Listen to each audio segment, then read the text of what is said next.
السلام عليكم ورحمة الله تعالى وبركاته.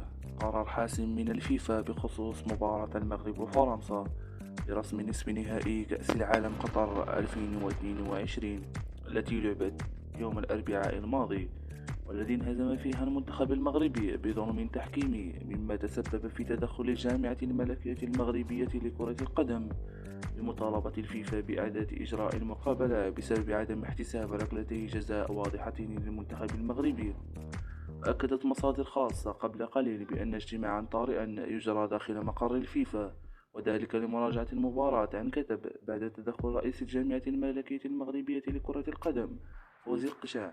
وهناك أنباء تقول بأن المباراة سوف يتم إعادتها بسبب الهفوة التحكيمية التي تسببت بإقصاء منتخب قوي كالمنتخب المغربي من دور النصف النهائي، والذي كتب تاريخا لا ينسى في مونديال هذا العام. كما هناك قرار بخصوص معاقبة الحكم المكسيكي بسبب هفوته التحكيمية وعدم رجوعه إلى شاشة الفار